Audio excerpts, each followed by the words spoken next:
The Genoa U.S. Indian Industrial School, a government-run boarding school for Native Americans located on the edge of town in Genoa, Nebraska. Decades after its closure in 1934, researchers have unearthed the bleak history of this institution. They confirmed that over 100 Native American children died at this school, using newspaper archives and school newsletters to identify them, because official records were destroyed when the school closed.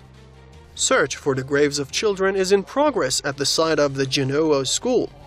Researchers said the true death toll is probably much higher. The passing of the Civilization Fund Act in 1819 by the U.S. Congress authorized the government to establish residential boarding schools and relocate Native American children by force. It's estimated that hundreds of thousands of children were sent to boarding schools operated by the government or churches across the U.S. However, some never returned home. Students were victims of harsh punishments and hard labor, and many of them died of diseases.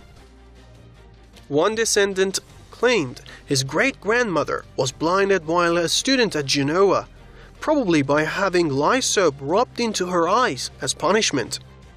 While they were removed from their families and homeland, children were prohibited from speaking tribal languages in a bid to subdue or eliminate the Native American culture. The narrative has an uncanny resemblance to Canada's residential school system. In the 19th century, Canada also established mandatory boarding schools for Indigenous children. 150,000 Native or First Nations children were forcibly removed from their families and sent to residential schools. Schools were rife with physical abuse, rape, malnutrition, and other atrocities against children. This year, remains of 215 First Nation children were discovered at the site of a former residential school near the town of Kamloops in British Columbia. Some of the children were as young as 3 years old. A 2015 investigation into Canada's residential school network concluded that the Canadian government and churches have pursued a policy of cultural genocide against the country's rightful owners through the 20th century. And just imagine this. Somebody coming to your home and taking your children from you when they're 5 years old, 4 years old, and taking them away. And away from your influence, away from your understanding, away from your culture. That's what happens to Indigenous people in the United States and in Canada.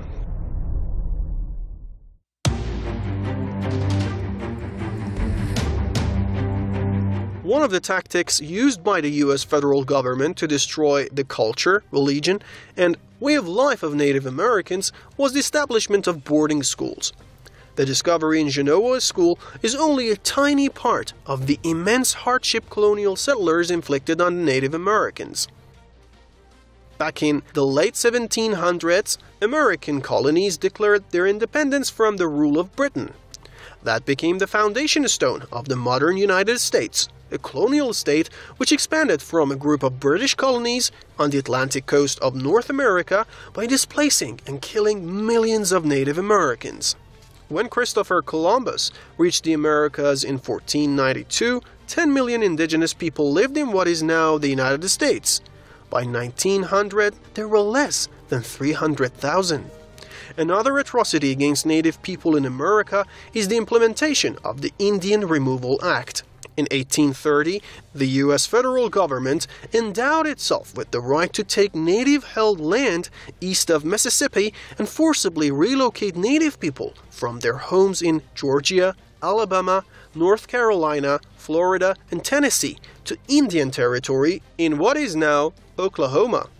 In a mass atrocity remembered as the Trail of Tears, tens of thousands of Native Americans died or were killed after fleeing their homes in terror. The immigrants never had any land when they got here, and whatever they got in terms of land, they stole. Native Americans were expelled from the lands they had lived in for generations. They were victims of wars, mass killings, and discriminations while the U.S. government destroyed their cultural traditions. Even today, discrimination and oppression against minorities exists in the U.S., as racial discrimination is systematic in American society.